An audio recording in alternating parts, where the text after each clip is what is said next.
اور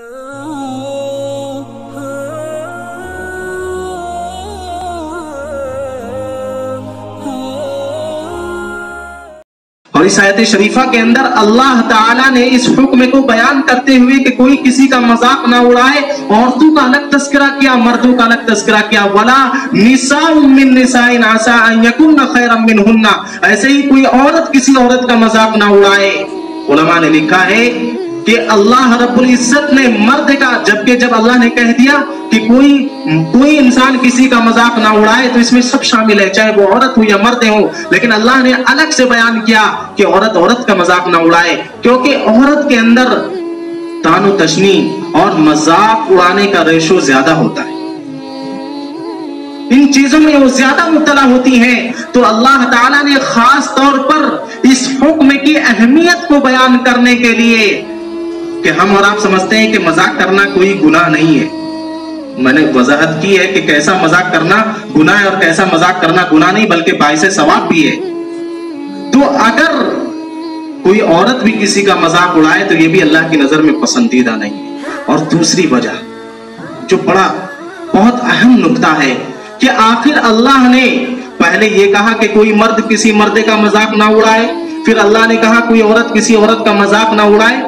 اللہ نے یہ تو جب دونوں کا حکم الگ الگ بیان کیا، اللہ نے یہ تو کہا ہی نہیں کہ کوئی مرد کسی عورت کا مذاق نہ اڑائے اور اسی طرح کہ کوئی عورت کسی مرد کا مذاق نہ اڑائے. کیونکہ ایسا بھی تو ہو سکتا ہے کہ کوئی مرد کسی عورت کا مذاق اڑا رہا ہو، کوئی عورت کسی مرد کا مذاق اڑا رہی ہو، یہ تو حکم اللہ نے بیان نہیں کیا. تو علماء نے لکھا ہے کہ اللہ تعالیٰ نے اس آیت سے اس طرف بھی اشارہ کیا ہے کہ اصل چیز یہ ہے کہ مرد اور عورت کا اختلاط ہی نہ ہو، مرد اور عورت کا اجتماع ہی نہ ہو ایک جگہ. بھائی کوئی بھی واقعہ جب پیش آتا ہے جبکہ ایک جگہ اجتماع ہو، مذاق کی کیفیت مرد کا عورت کے ساتھ، عورت کا مرد کے ساتھ جب ہی پیدا ہوگی جبکہ دونوں ایک جگہ جمع ہوں گے. اللہ نے یہ واضح اشارہ کیا ہے کہ مرد اور عورت کا ایک جگہ جمع ہونا ہو ہی نہ، جب ایک جگہ اجتماع نہیں ہوگا تو پھر یہ مذاق کی صفت بھی پیدا نہیں ہوگی. اسی طریقے سے صرف یہاں نہیں بلکہ ہر مجلس مرد اور عورت کی الگ الگ ہو.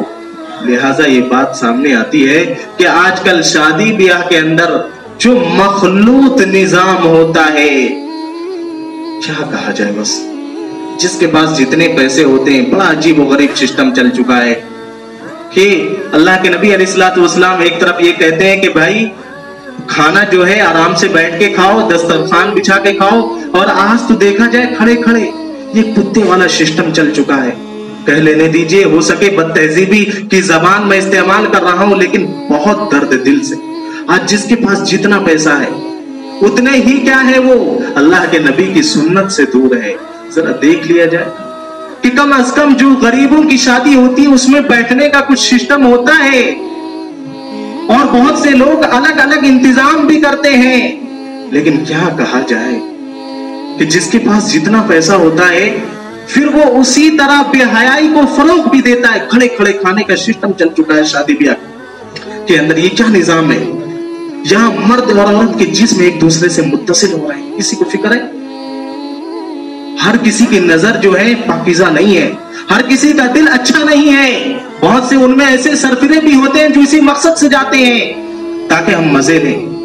کسی کو شادی بیاہ میں یہ فکر نہیں ہے کہ یہ مخلوط نظام کو ختم کریں. خدا کے واسطے ہاتھ جوڑتا ہوں، کم سے کم اگر آپ کے گھر میں شادی ہو تو اس پہ توجہ دیجئے.